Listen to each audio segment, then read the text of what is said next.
سامنے وقار اللہ رب العالمین نے انسان کو اس کائنات میں سب سے اعلیٰ بنایا، سب سے مقام والا بنایا، اور اشرف المخلوقات کا تاج اللہ تعالیٰ نے انسان کے سر پہ سجایا، اور اس انسان کے اندر ایک چھوٹا سا گوشت کا لوتھڑا پیدا فرمایا جو دل کہلایا، اور وہ گوشت کا لوتھڑا، وہ دل اگر ٹھیک ہو تو انسان کا جسم پورے کا پورا ٹھیک ہوتا ہے۔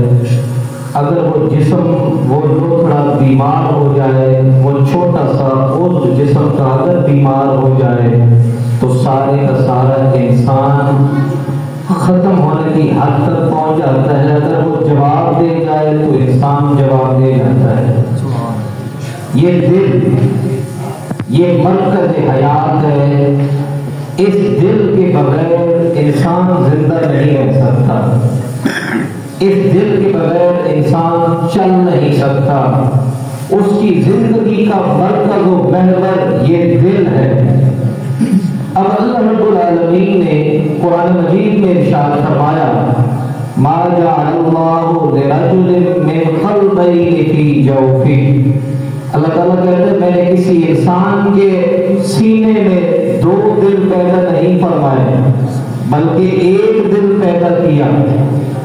ہم اللہ رب العالمین سے سوال کرتے ہیں، یا اللہ تو نے ہر چیز کو، بلکہ جسم کے اکثر اعضاء کو تو نے جوڑا جوڑا بنایا، ہاتھوں کو تو نے جوڑا پیدا کیا، پاؤں کو تو نے جوڑا بنایا، آنکھوں اور کانوں کو تو نے یا اللہ جوڑا جوڑا پیدا کیا۔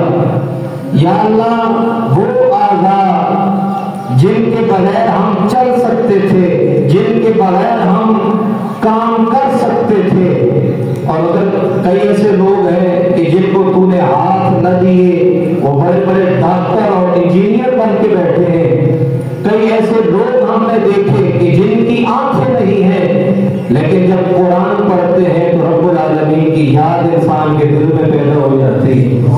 کئی ایسے لوگ ہیں جو چل نہیں سکتے، دیکھ نہیں سکتے، جو سن نہیں سکتے، لیکن یا اللہ وہ کائنات میں ترقی والے مقام پر، عظمت اور مرتبے والے مقام پر موجود ہے۔ یا اللہ جو مرکز حیات تھا، جس کے بغیر انسان رہ نہیں سکتا، جس کے بغیر انسان بول نہیں سکتا، جس کے بغیر انسان چل نہیں سکتا، تھوڑا سا بیمار ہو جائے، یہ دل کا پرزہ تھوڑا سا روٹ کر بیٹھ جائے، اس کی نالی میں تھوڑا سا خون اٹک جائے، انسان ختم ہو جائے، یا اللہ کرم فرماتا، اس دل میں بھی تو جوڑا بناتا جو مرکز حیات ہے۔ اگر ایک دل رک جاتا دوسرا کام آتا، جو مرکز حیات ہے، ہیڈ آف دی ڈپارٹمنٹ ہے، جو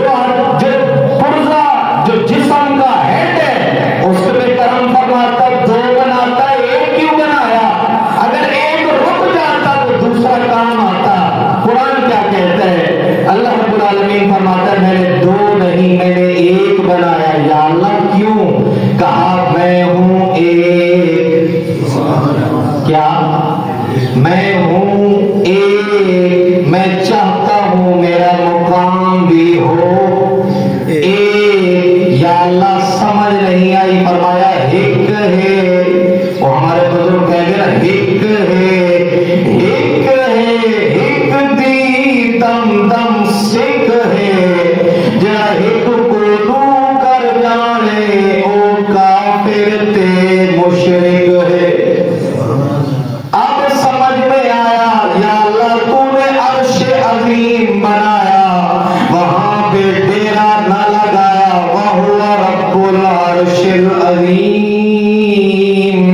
یا اللہ تو نے جنت کو بنایا، وہاں پہ رضوان کا پہرا لگایا، تو نے جہنم کو بنایا، وہاں پہ مالک جہنم کو کھڑا فرمایا۔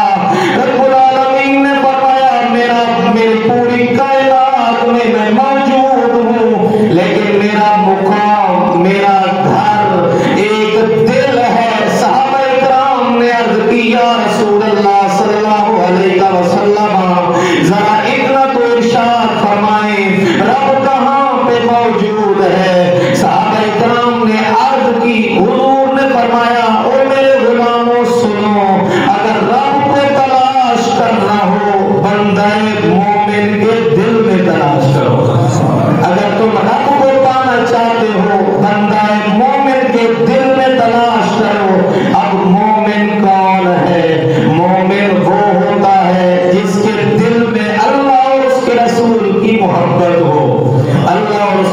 رسول صلی اللہ علیہ وسلم کی محبت ہو. اسی لیے کسی نے کہا تھا دل مردہ دل نہیں ہے، دل مردہ دل نہیں ہے، اسے زندہ کر دوبارہ. کہ یہی ہے امتوں کے مرض کہن کا چارہ.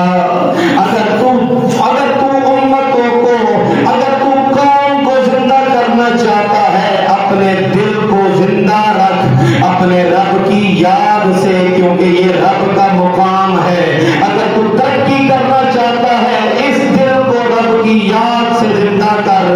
آج ہم جس ہستی، جس ذات کے ختم چہلم میں موجود ہیں، آج ہم جس کے ذکر کے لیے موجود ہیں، وہ میرے چچا جان جنہوں نے ساری زندگی کبھی نماز نہیں چھوڑی، جنہوں نے اپنی اولاد کی تربیت کسی مقام پر نہ چھوڑی. یہ رب کی یاد ہے، اور یہ یاد رکھنا صرف سجدہ کرنا رب العالمین کا ذکر نہیں ہے، صرف نماز پڑھنا رب کا ذکر نہیں ہے، حلال کمانا بھی رب کا ذکر ہے. آخری لمحات میں اپنے بچوں سے کہہ رہے تھے مجھ سے خدا کی قسم لے لو، جب آخری دن آئے بیمار ہوئے اپنے بچوں کو جمع فرمایا، فرمایا میرے بچوں مجھ سے قسم لے لو، قرآن اٹھوا لو، خدا کی قسم لے لو، میں نے کبھی حرام کروایا تمہیں نہیں کھلایا. آج لوگ اپنے بہنوں کا حق کھا جاتے ہیں، اپنے والدین کا، اپنے بچوں کا حق کھا جاتے ہیں، ان کی تنخواہیں لے کر کھا جاتے ہیں، لیکن وقت مثال قریب ہے. کہتے ہیں اگر آپ مجھے کہو میں قرآن اٹھانے کے لیے تیار ہوں، میرا وقت قریب ہے. یہاں پہ لوگ توبہ کرتے ہیں، یا اللہ میں نے فلاں گناہ کیا مجھے معاف فرما، میں نے فلاں گناہ کیا مجھے معاف فرما. وہ قسمیں کھا کھا کے بتا رہے ہیں. بچوں نے کہا بجان ہمیں معلوم ہے، وہ کہتے ہیں قسم لے لو میں نے تمہیں حرام کا روپیہ کبھی نہیں کھلایا. یہ دل ہے قلب سلیم، یہی دل رب العالمین کی بارگاہ میں قابل قبول ہے. بندہ مومن وہ ہوتا ہے جو اپنے والدین سے پیار کرے، ساری زندگی اپنے والدین کا ادب احترام کرتے رہے. دن کا وقت ہوتا، خوب گرمی کا موسم ہوتا، اپنے آفس سے آتے، عیسیٰ سے آنا ہم دیکھتے تھے، ہم گواہ ہیں. پہلے اپنی والدہ کی خدمت میں آنا، یہاں پر حاضری پیش فرمانا، جب مہینے بعد تنخواہ ملتی پیسے لینا، پہلے والدہ کی خدمت میں آنا، اور اولاد کو یہ بتانا دنیا ادھر کی ادھر ہو جائے، اپنے والدین کو نہ بھولنا. یہ ہے قلب سلیم. صرف رب کی بارگاہ میں نماز پڑھنا، تہجد پڑھنا، یہ تو ان کا کام تھا. ہم نے دیکھا کبھی انہوں نے نماز نہیں چھوڑی، ہم نے دیکھا وہ عالم دین بنے، ہم نے دیکھا وہ مفتی بنے، ہم نے دیکھا کہ انہوں نے اولاد کی تربیت کی، انہوں نے رب العالمین کو یاد کیا، انہوں نے تہجد پڑھی، انہوں نے نوافل پڑھے، لیکن ساتھ ساتھ اپنے والدین کی خدمت بھی کی. اور شیخ سے اتنا پیار تھا، اپنے پیر سے اتنا پیار تھا. آج ہم سب حضرات موجود ہیں، ہم میں سے ہر آدمی اپنے پیر کے ساتھ پیار کرتا ہے، اپنے شیخ کے ساتھ پیار کرتا ہے،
میرے بچوں یہ چیز پہلے ہے، باقی ساری چیزیں بعد میں ہیں، کیونکہ پیر وہ ہوتا ہے جو پیر رب اور رب کے رسول سے ملاتا ہے، پیر وہ ہوتا ہے جو رب اور رب کے رسول سے ملاتا ہے۔ اور تیسرا جو ان کا جو بڑا کام تھا، ایک تو عبادت، اولاد کی تربیت، شیخ سے محبت، اور ایک جو آخری بات میں کہوں گا وہ یہ تھا دلوں کو جوڑنا، دلوں کو جوڑنا، اپنے قریبی رشتہ داروں کا خیال رکھنا۔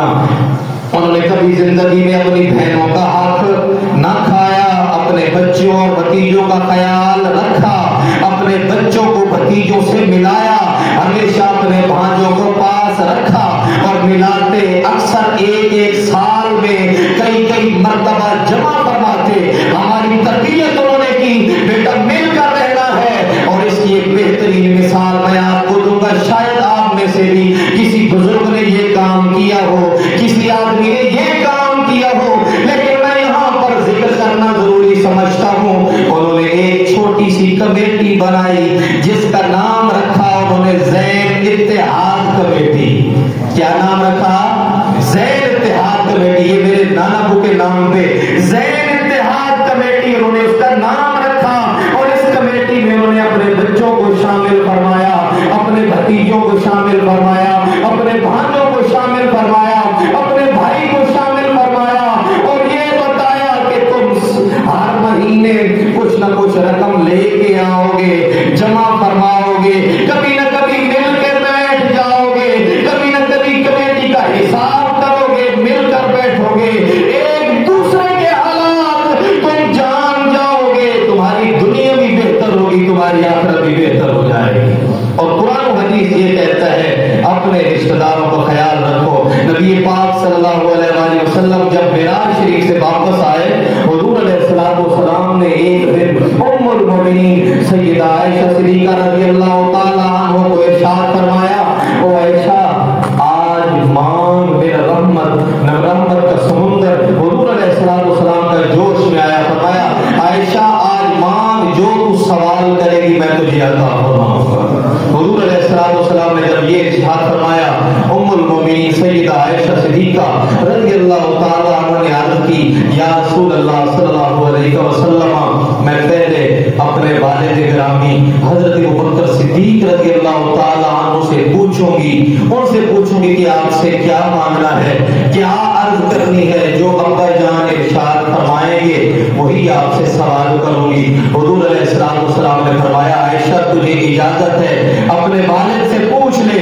اب حضرت عائشہ صدیقہ رضی اللہ تعالی عنہا نبی پاک صلی اللہ علیہ وآلہ وسلم کا یہ پیغام لے کر حضرت ابوبکر صدیق رضی اللہ تعالی عنہ کی خدمت میں آئی، عرض کی ابا جان بتائیے آج نبی پاک صلی اللہ علیہ وآلہ وسلم نے فرمایا عائشہ مانگ میں تجھے عطا کروں گا، آج پوچھ میں تجھے جواب دوں گا۔ اے ابا جان کیا مانگوں، کیا پوچھوں؟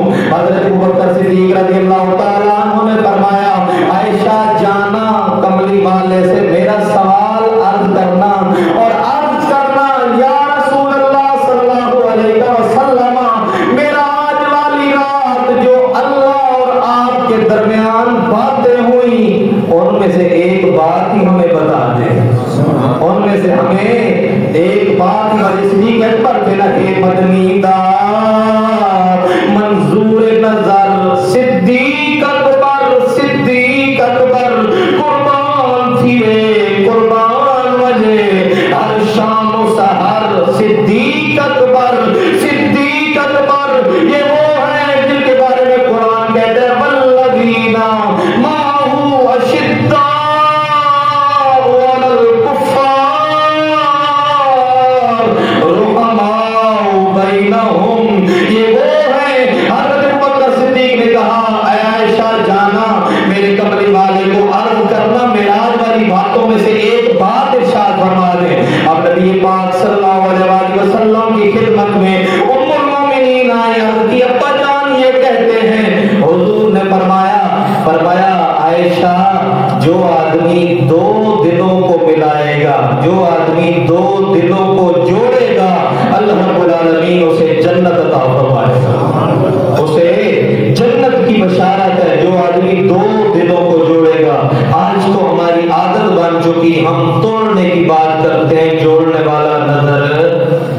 نہیں آتا بلکہ کم کم نظر آتا ہے۔ اللہ رب العالمین ہم سب کو سمجھ نصیب فرمائے۔ اب حضرت عائشہ جب حضرت ابوبکر صدیق رضی اللہ تعالیٰ عنہ کی خدمت میں آئی، کہا ابا جان حضور فرماتے ہیں جو آدمی جو دو دلوں کو جوڑے گا اللہ رب العالمین اسے جنت عطا فرمائے گا۔ حضرت ابوبکر صدیق رضی اللہ تعالیٰ عنہ خوش ہونے کے جو ہے علاوہ آپ رونے لگے، آپ نے زاروں کے تار رونا شروع کر دیا۔ آپ کی بیٹی نے عرض کی، ام المومنین نے عرض کی، ابا جان اتنی خوشی کی بات تھی، جو آدمی دو دلوں کو جوڑے اللہ تعالیٰ اس کو جنت عطا فرمائے گا۔ حضرت ابوبکر صدیق نے فرمایا عائشہ جو دو دلوں کو جوڑے اس کو تو جنت ملے گی، میں سوچ یہ رہا ہوں جو توڑے گا اس کا کیا بنے گا، اس کا کیا بنے گا۔ تو چچا جان کی ہمیشہ یہ عادت مبارکہ رہی کہ آپ کوشش کرتے اپنے رشتہ داروں کو، عزیز و اقربا کو اکٹھا فرماتے، اور کوشش یہی ہوتی کہ کام وہ ہو جس کے اندر ہم اکٹھے ہو جائیں، ہم جمع ہو جائیں۔ میرے بھائیوں، بزرگوں، جوانوں، آج ضرورت اس بات کی ہے کہ ہم ایک دوسرے کو ملانے کی بات کریں۔